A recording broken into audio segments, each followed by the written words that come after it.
Before proceeding further, let's take this opportunity to calibrate your other scanners. Open the scanner menu and look at the scan icon.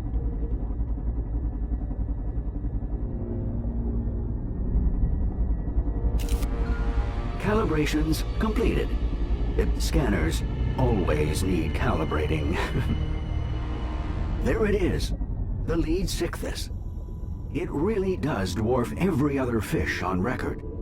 Magnificent. Now for the tricky part. We'll need to venture into its open mouth to scan its gill rakers. Careful though, it will bite.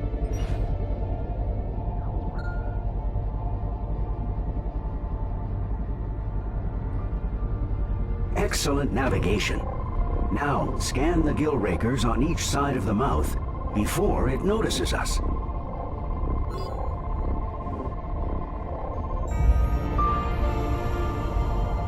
Marvelous performance. You've exceeded all our predictions. Terminating Jurassic Simulation Program. Please hold.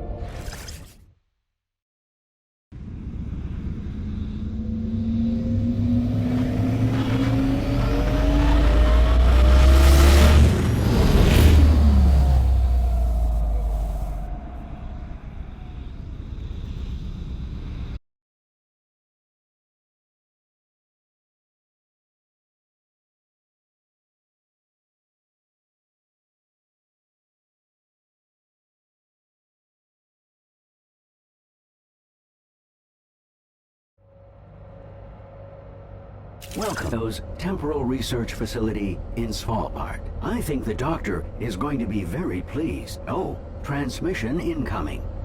You'll want to pay close attention to this one. So exciting. I love new beginnings. Welcome back to the Monda Museo International Research Mission. I'm Elisabeth Lacroix. I hope you enjoyed your first dive into history. Now that you've proven your ability to withstand time travel, you will be stationed in Svalbard, Norway. Home to a trove of marine life that thrived as much as three... Rob? Rob? Rob, are you there? Doctor, how may we assist? It's Ali. He's called in sick again. He's probably just burnt out. We've been pushing the section leaders hard. But I still need his results. Could you take the cadet out to retrieve the data, please? Doctor, this cadet is still new. I worry that it... I know you worry, Rob. I still need you to do it. Ah, an order.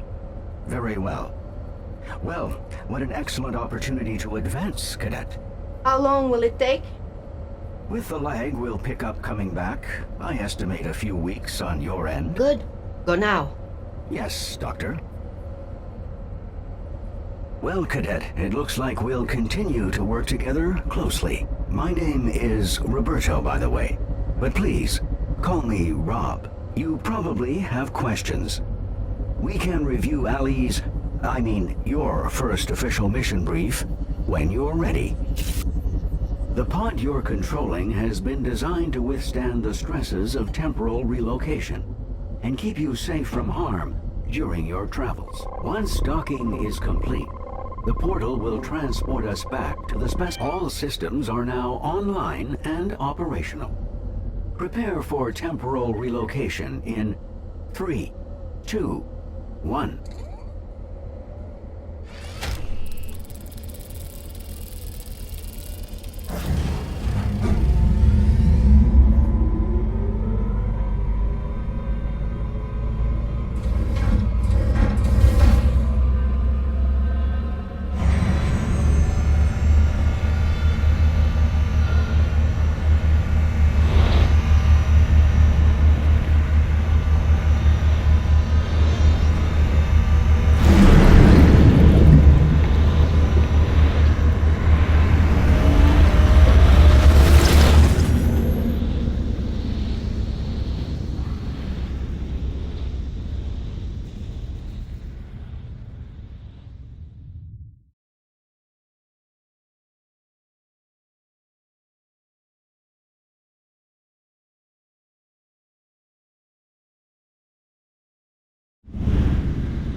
Let's have a look at the assignment. Ali's primary research target was the Pliosaurus. Latin translation, more lizard.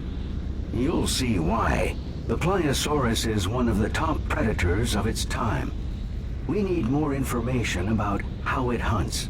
I strongly advise a cautious approach to avoid its powerful jaws. Teleportation complete. When you're ready, focus your view on the shutter controls.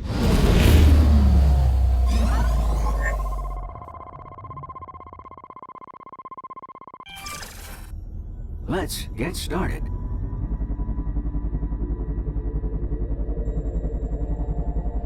Ali ran into trouble here. Pliosaurus thought his pod was prey. See how they patrol.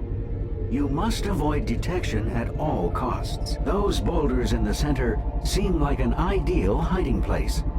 Make your way there to confirm.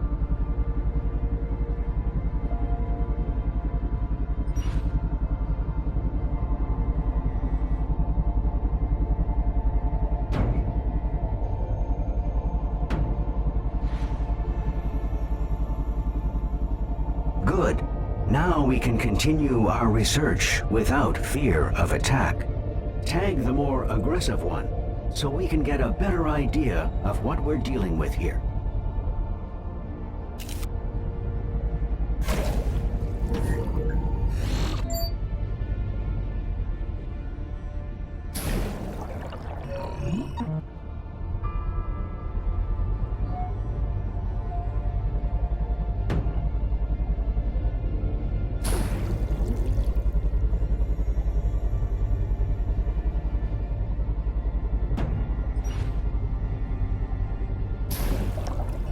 Hypothesis confirmed.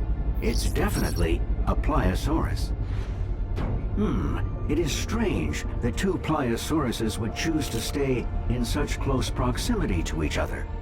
Most apex predators are notoriously territorial. Is it possible they share a hunting ground? Tag the other and see.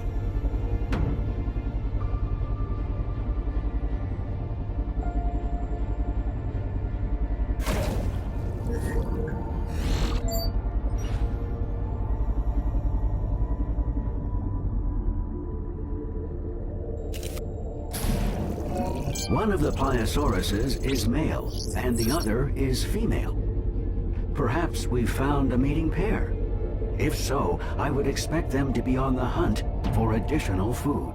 One theory suggests they use their eyes as their primary method of tracking prey.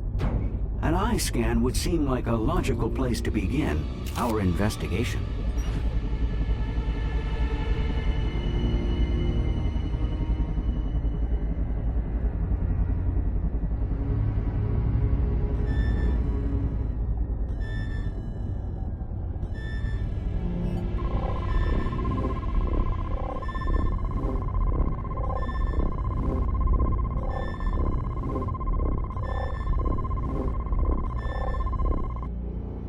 The theory appears to be well-founded.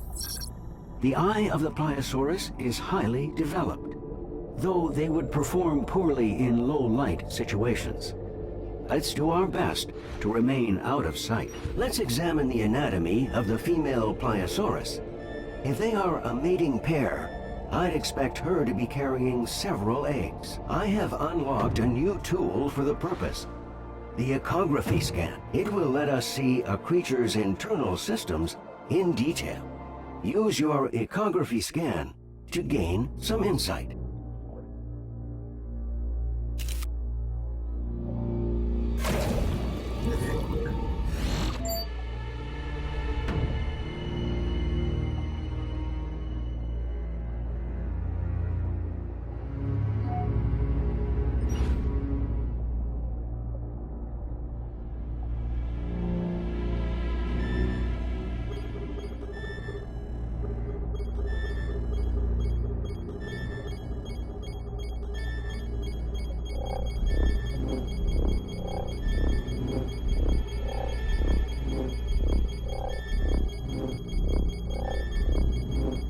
Extraordinary.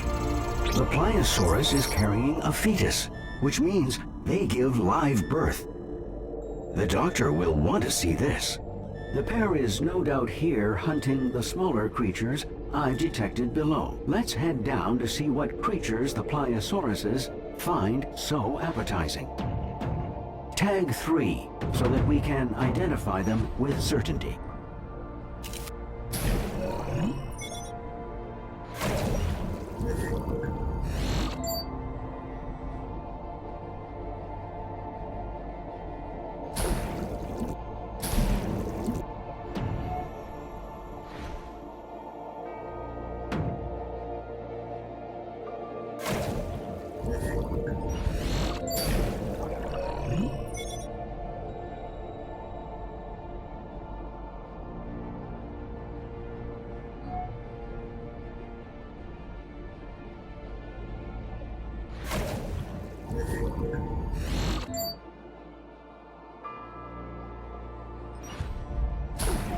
They are ophthalmosauruses. They seem to navigate quite easily, despite being so far down. Scan an ophthalmosaurus's eyes. Perhaps they are well adapted to see in dim light.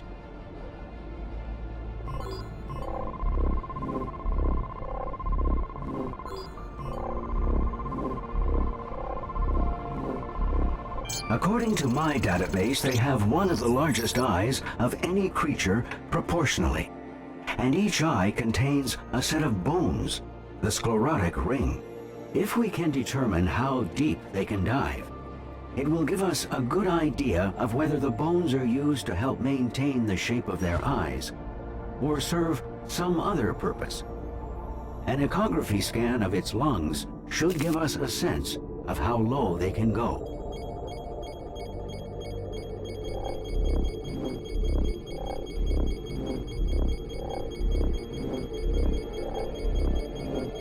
According to my calculations, they should be capable of dives of over 20 minutes at depths of 500 meters. Due to the pressure at those depths, deformation of the eye would be of great concern. The sclerotic ring must guard against it. Are the Pliosauruses really hunting the ophthalmosauruses? They seem unwilling to descend to this depth. Tag an ophthalmosaurus with a probe to force it to surface.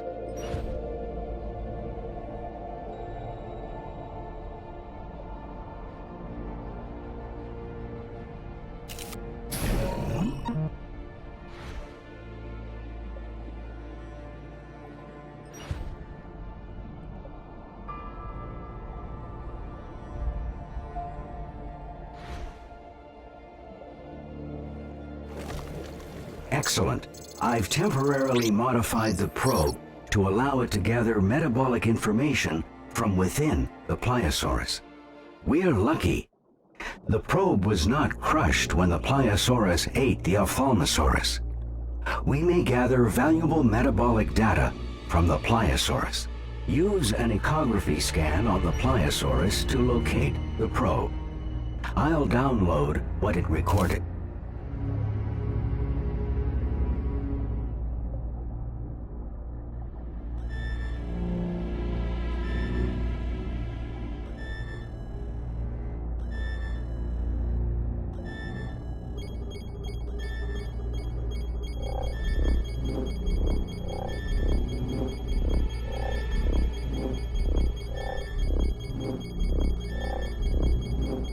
The new data tells us Pliosaurus has a high metabolism and maintains a core temperature higher than that of the surrounding water.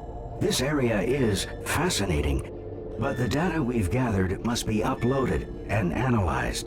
Please scan the portal to initiate the transport sequence.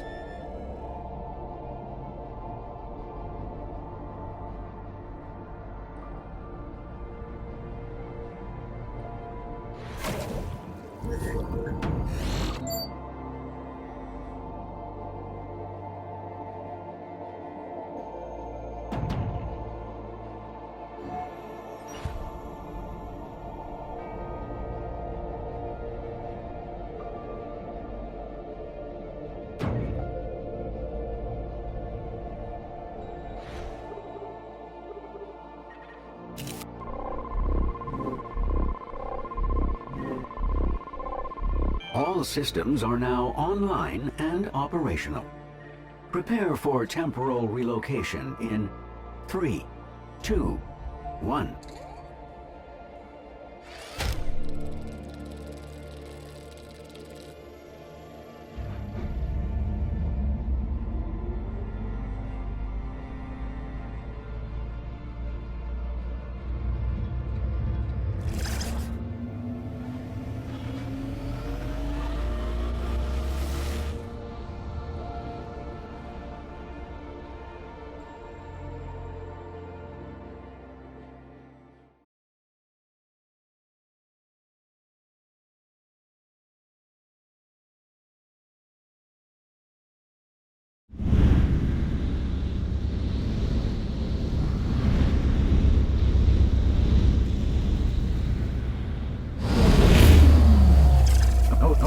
Oh dear, there seems to be an ever so slight problem.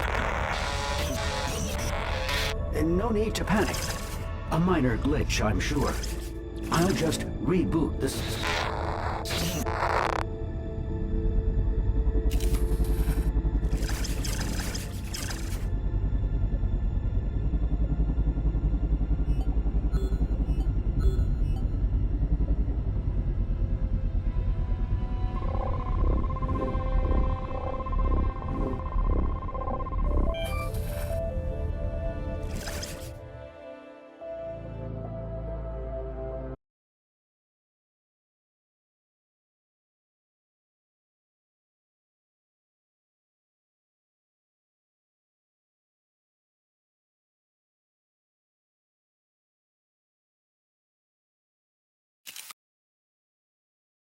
Welcome back to Svalbard. I can't wait to upload your data on Pliosaurus and Ophthalmosaurus. Rob, are you there? Yes, apologies, Doctor. That thing disrupted communications. Yes. It looks like Stonehenge? I'll analyze the logs. Thank you. I wish we had more time to spend on this. But I'm afraid our worst hypotheses are catching up with us. Rob, I have to issue a Code 12. Very risky, Doctor. I'm aware. Do you have the visual? Cadet. When we built this station, core samples revealed something terrible. An ancient virus, perhaps millions of years old, trapped beneath the ice. With global temperature rising and ice receding, we knew it could spread. And well... Doctor, Ali tested positive, didn't he? Yes. So we need to ramp up our search for a cure. Cadet, we've been collecting data from the past to understand what effect the virus had on prehistoric hosts, and what to expect if anyone contracts it now. This is what the data you've been scanning is for. Yes. And we need you even more now. We have to develop a cure before the worst comes to pass. We need a breakthrough. If we just had a little more time to train, it would... And risk more infections? If this virus spreads, no. Train on the job. We need as much data as we can get, and quickly. Yes, Doctor. You should familiarize yourself with the Dinodex. It's where we save all the data we gather. You can also peruse the Dinodex to learn more about the creatures that we've encountered.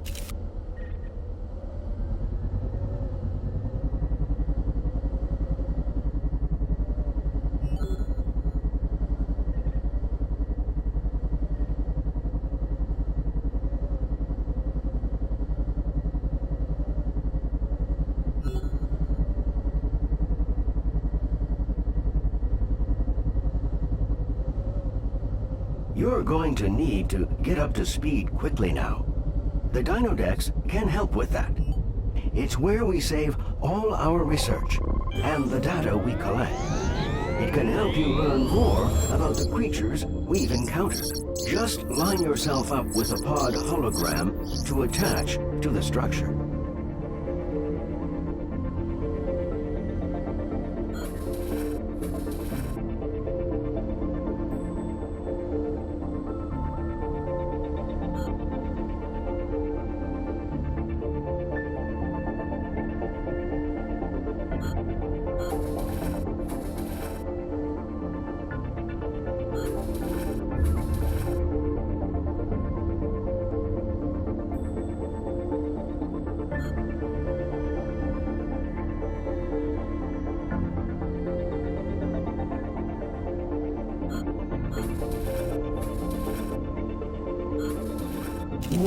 be.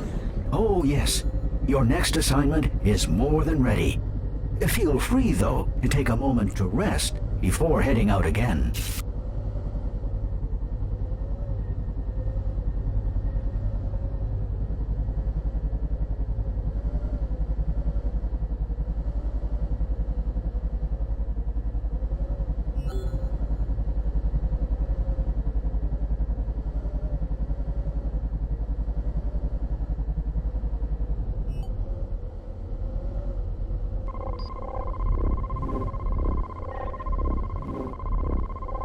All systems are now online and operational. Prepare for temporal relocation in 3, 2, 1.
Let's review our objectives. Our primary research target for this excursion is the Dacosaurus.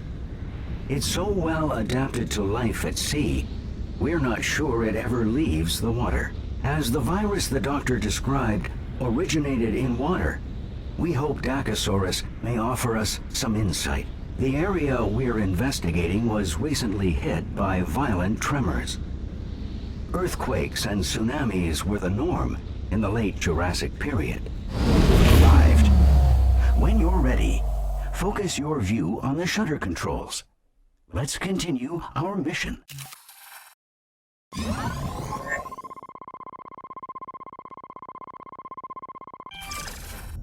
I am detecting heat signatures at dangerously high levels all around us. Do be careful.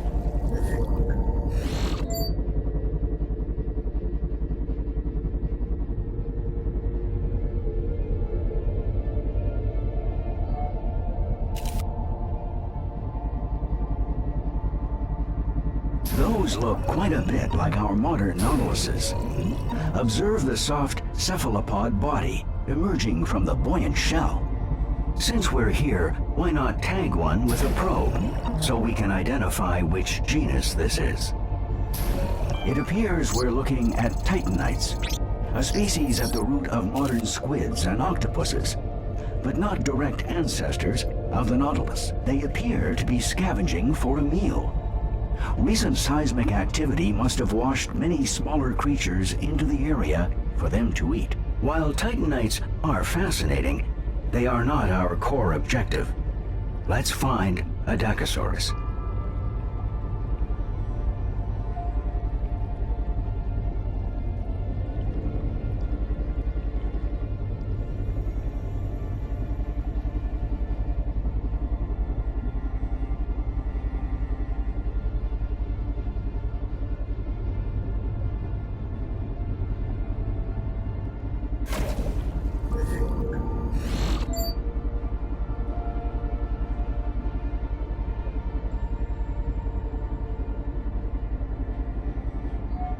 Watch that geyser.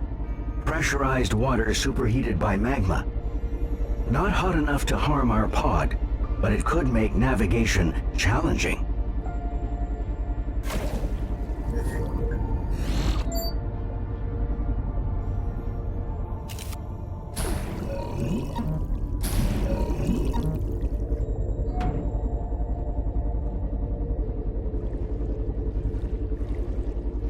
What luck! Dacosaurus. Fortunate for us, They are focused on a massive carcass. Their behavior is unexpected. Since we're in no danger, let's try to identify the carcass. Scan all exposed flesh to collect DNA data.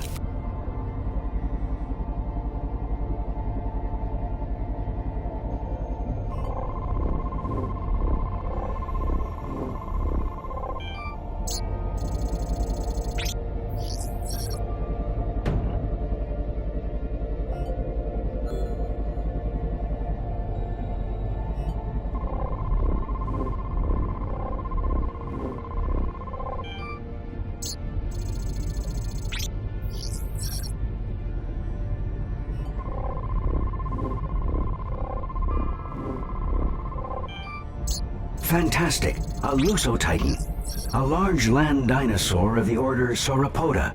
Something of a land whale, so to speak. Decomposition leading to internal gases are responsible for the exposed chest cavity. I estimate it died within the past 3 weeks.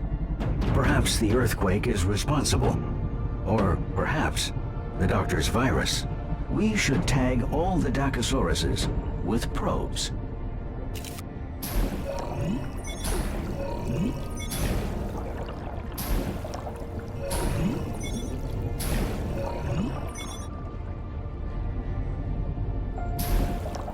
Dacosaurus DNA confirmed. Good job. Let's do a more thorough analysis of their biology. Perform a scan on a Dacosaurus.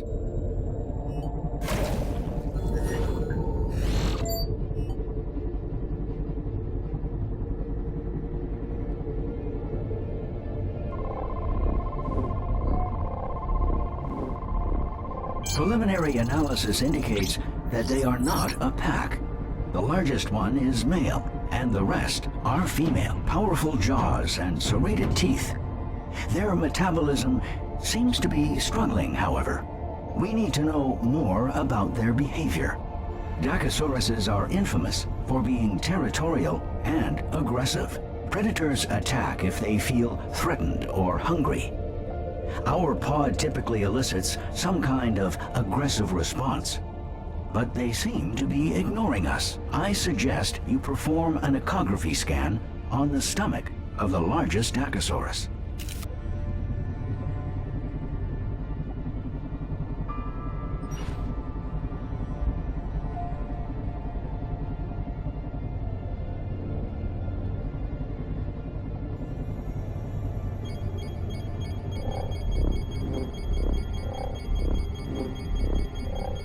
There's the answer. The Dacosaurus stomach you scanned is filled to the brim with meat and rocks. My database indicates several prehistoric species swallowed stomach stones to aid digestion, as well as control buoyancy. They are not attacking us because they have gorged themselves on the meat of the Lusotitan.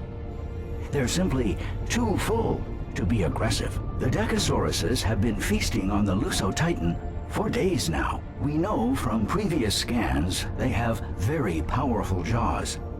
Let's determine just how powerful they are. Scan all highlighted Dacosaurus bite marks on the Lusotitan's carcass.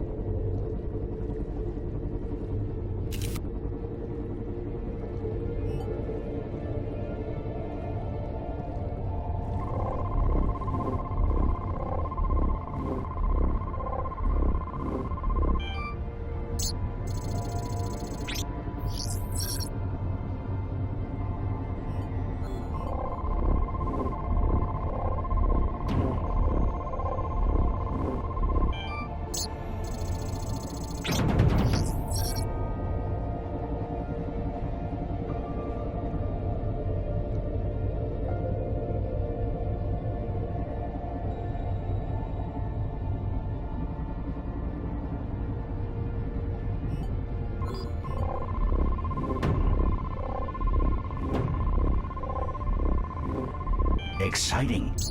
The Dacosaurus's powerful jaw musculature allows them to lock into prey, rip off their flesh, and quickly swallow it whole. No chewing required. In fact, we should see it for ourselves. Let's see if we can't help open their appetites A little. Fortunately, I have just the tool for the situation. Bait. Fire the projectile directly at any living organism to make it appetizing to all nearby creatures. Use the bait on the lone Lusotitan meat chunk to attract a Dacosaurus.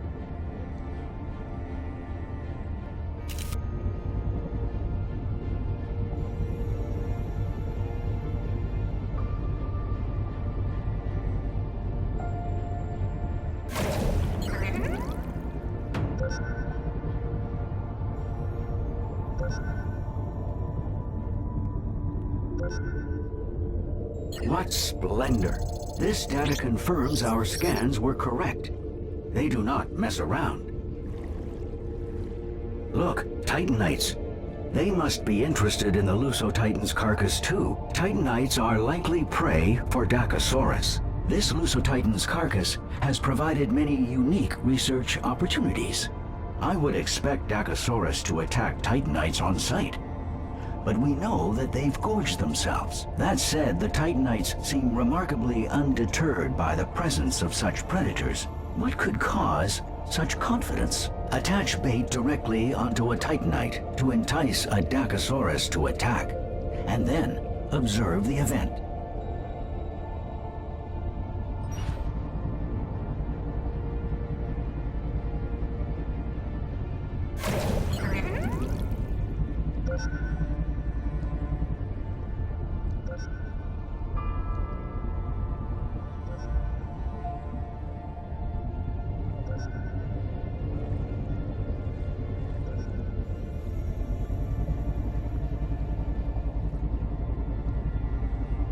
That's a surprise. The Dacosaurus allowed the Titanite to escape. Let's scan that Titanite.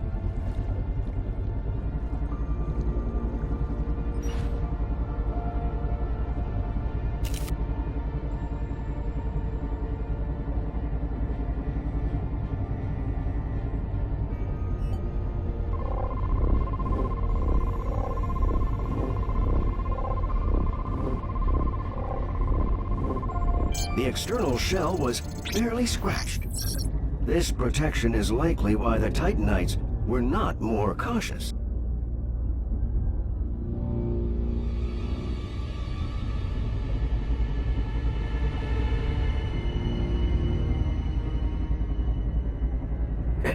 Cadet, I have some bad news. A new basque of Dacosaurus have appeared. They seem in the mood for live prey, which in this situation means us. Hurry back to the research center. We cannot unload our data in a post-mortem state. Please scan the portal to initiate the transport sequence.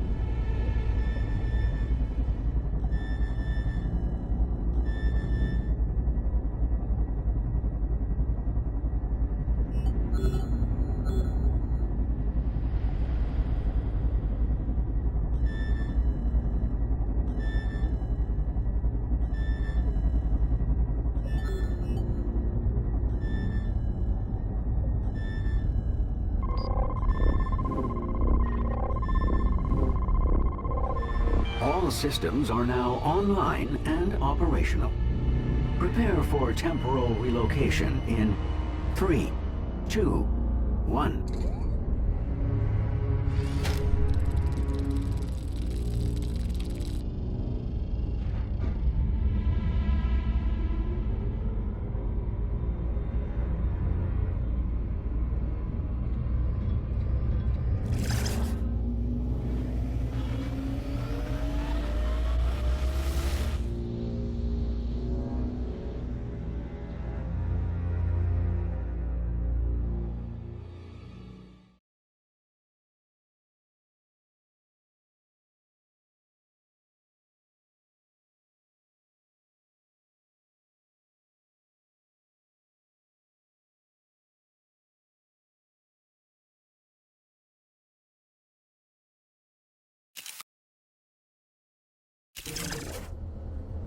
Good, you're back.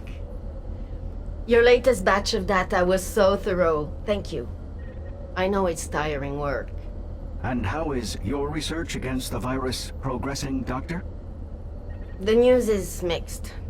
In the weeks since you left, The International Health Monitor has begun calling it the Jurassic flu. Factually incorrect. The point is, they named it because it's spreading. We hoped ocean currents would keep it contained to the north longer, but the ice is receding faster than our models predicted. Currents have already carried it to Northwest Africa and the Caribbean. Once symptoms break, we expect it to spread across Africa and South America from host to host. From there, it will quickly take root on every continent. Doctor, are you all right? Fatigue. The cadet must feel it too. We could assign more of my resources to you. I am designed to ensure your success after all. Rob, your research systems are the best we have. The cadet needs everything you can offer. If you want to help me, look after the cadet. Search for the cure. Of course, Doctor. Keep up the excellent work.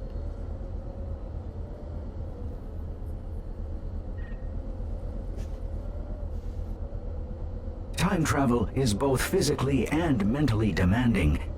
Even more so with the fate of humanity on the line. That said, do not feel ashamed if you need to take a short break before returning to the past. In fact, I would recommend it.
All systems are now online and operational. Prepare for temporal relocation in 3, 2, 1.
Let's review our objectives. Our primary research target is the Elasmosaurus, one of the largest plesiosaurs of the late Cretaceous. It's not clear to me yet how this specimen connects to a cure.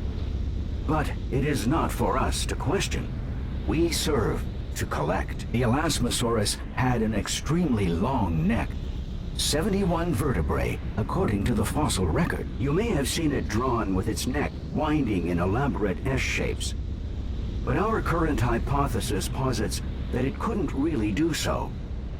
Illustrators, they do get carried away. Let's see if we can find out how this long neck helped Elasmosaurus survive and evolve. Arrived. When you're ready, focus your view on the shutter controls. Let's continue our assignment.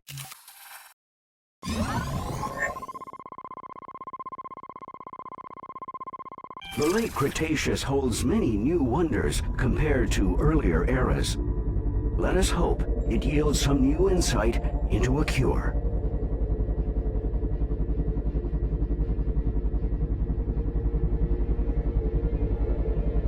Those don't look like aquatic reptiles, more like penguins in our modern age. Please tag one with a probe so we can identify what we're dealing with.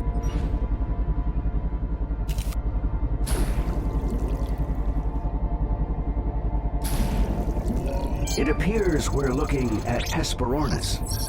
Like penguins, they can't fly. They seem to be enjoying an easy buffet in the shallow waters. How do Hesperornis navigate so well underwater? Scan the legs and feet of a Hesperornis to find out.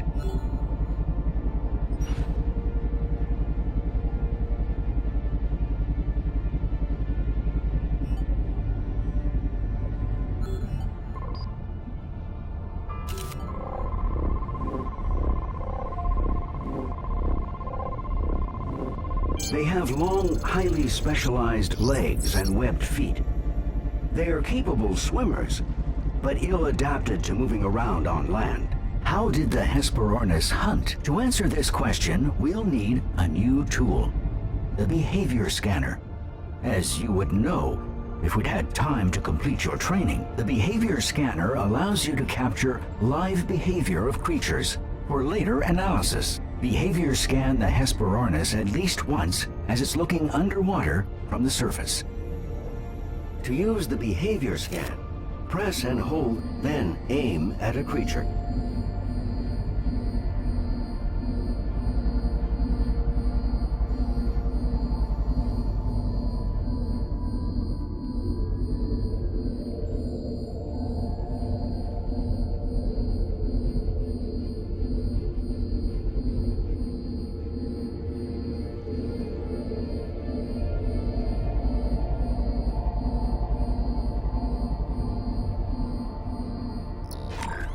Once the creature exhibits the desired behavior, release to capture a 3D image.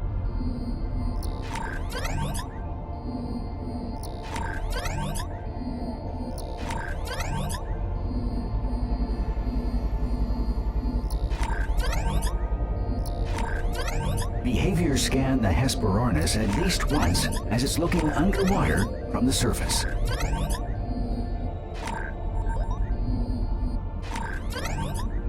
Good. We just need a little more data. Let's capture it catching something. Behavior scan the Hesperornis once as it catches a fish underwater.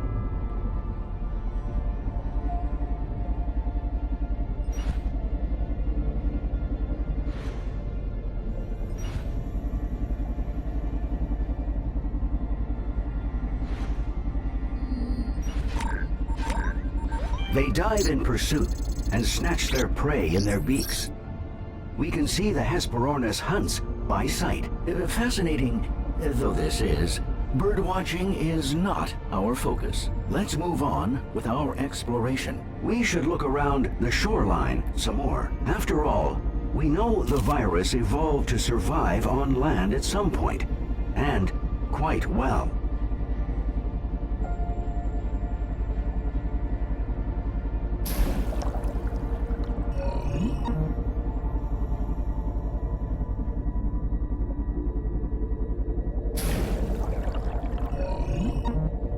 What are those creatures? Use your probe to find out.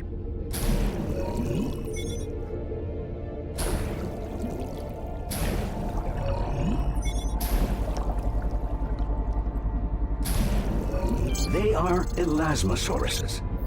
That such a creature could evolve is truly a miracle of nature. This is the creature we've been looking for. Precisely how long was the Elasmosaurus's neck? And how was it structured? I've selected a specimen for study.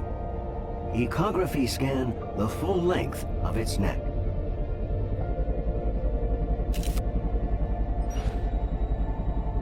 Oops, sorry to interrupt. I've underestimated the complexity of this anatomy. We'll have to split data gathering into multiple scans in order to gather all pertinent data. Ecography scan the neck at its base, middle, and close to the head.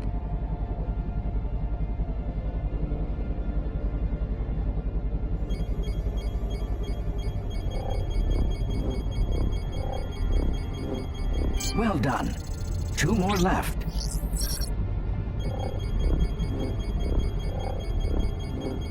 Excellent. 1 more scan remains. The Elasmosaurus's neck contains over 50 vertebrae. The weight makes it impossible to lift more than its head above water. And when it turns its head, its entire body follows. Its head is essentially a rudder. How exactly did the Elasmosaurus hunt fish? Behavior scanned 3 instances of an Elasmosaurus catching a fish.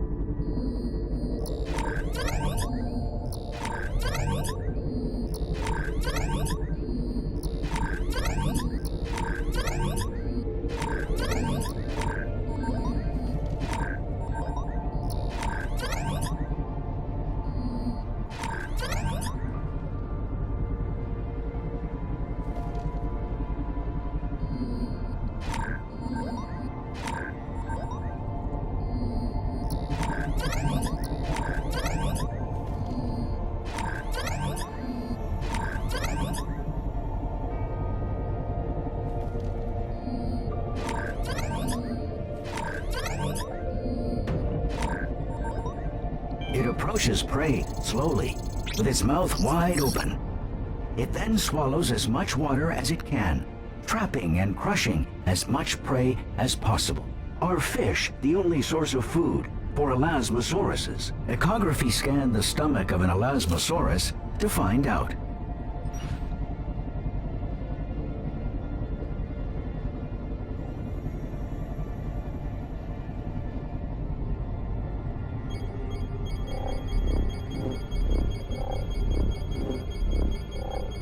Their diet includes ammonites, and we can also find gastroliths in their stomachs, small round stones that may provide ballast. This is interesting.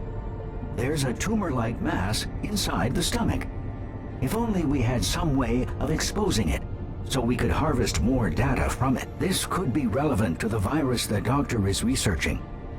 If the virus mutated from here, it could result in very different symptoms in human hosts. I'm picking up 2 very strange biological signatures some distance from here. One is definitely an Elasmosaurus. It also shows signs of the virus, and it's alone. The other Elasmosauruses may have pushed it out of the herd, sensing its illness. I'm also sensing a larger presence in the depths. It is worth investigating. I have mapped a path to their area. Both creatures may give us valuable information about the virus. Activating low visibility navigation support. Here we are. You'll need to tag the unidentified creature, but it's not exactly volunteering itself for scanning, is it? Why not bait the lone Elasmosaurus to draw it out?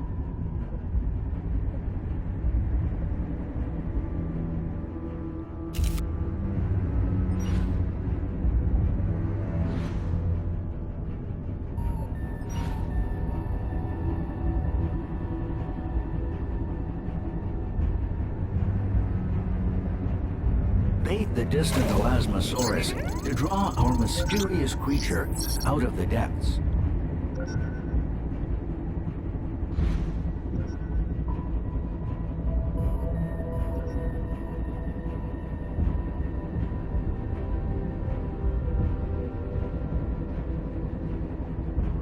There it goes.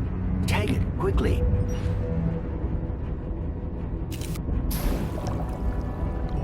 That was quite a scare. It appears to be a massive predator, a mosasaurus. It was probably already stalking the elasmosauruses in the area before we enticed it with our bait. Next, let's determine just how powerful the mosasaurus's bite really is. Ecography scan the elasmosaurus's crushed neck so we can find out.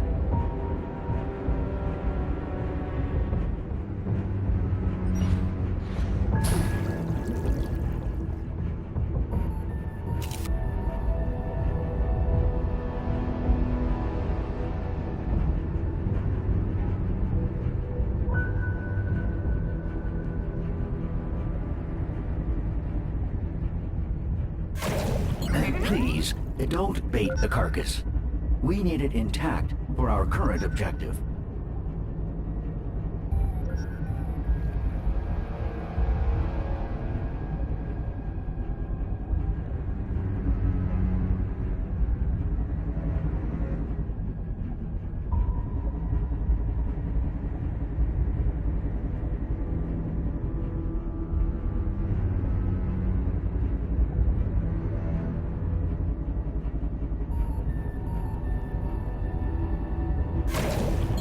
The mosasaurus is clearly disinterested in the carcass. Please, stop.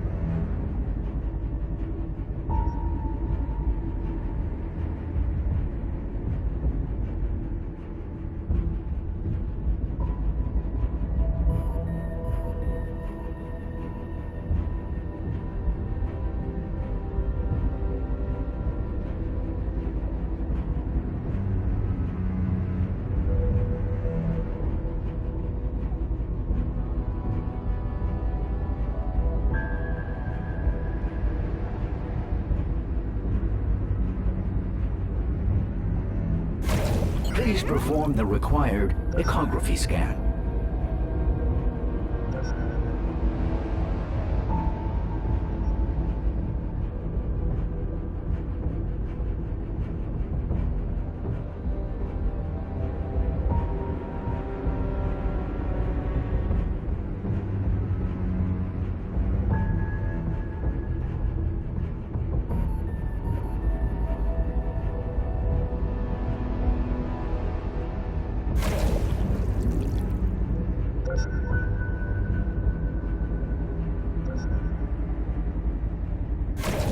May I remind you that while you goof around with this carcass, people back home, your own people, are dying.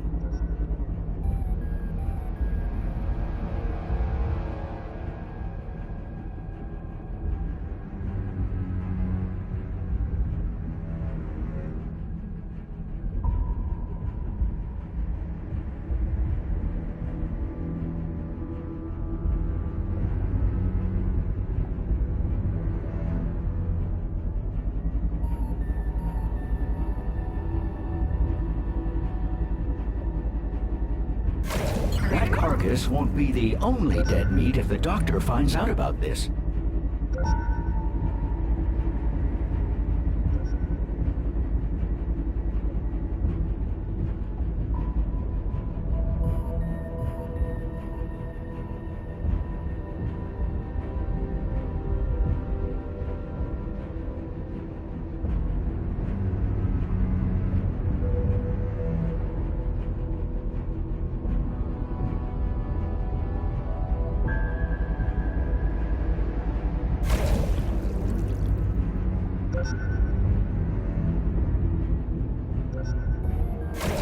I won't call you selfish, but on second thought, yes, I will. Selfish? You're being selfish, Cadet.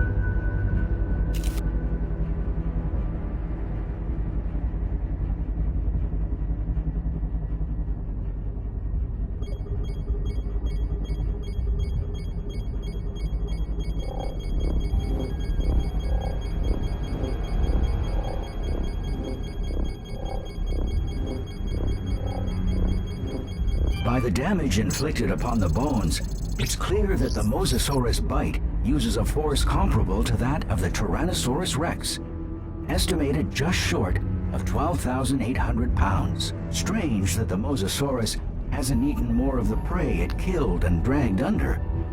Maybe we're causing it to hesitate. Let's not miss the opportunity to find out how it feeds. Use bait on the dead Elasmosaurus so the Mosasaurus attacks again. When it does, use a behavior scan to scan the Mosasaurus's head as it eats.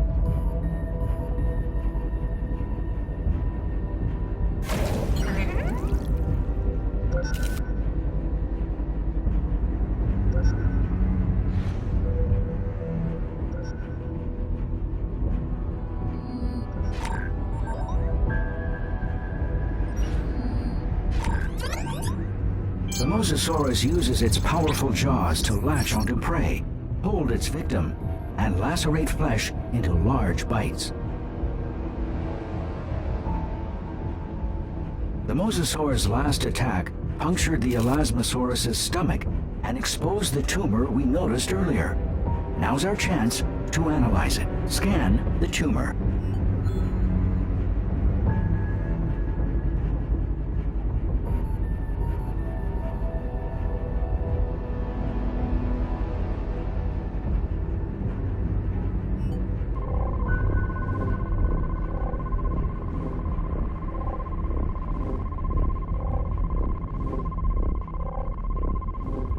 The tumor carries similar genetic information to the virus the doctor is researching. We absolutely must bring this sample back with us. We should see if we can find out whether the virus can be transferred from prey to predator. Scan the Mosasaurus.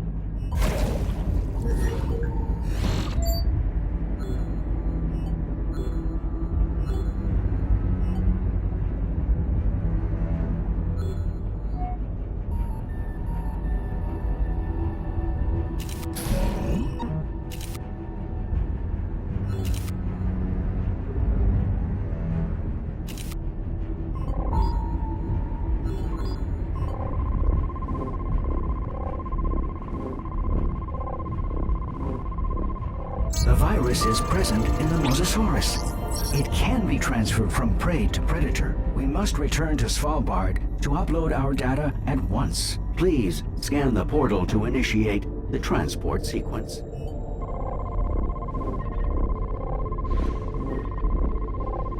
All systems are now online and operational.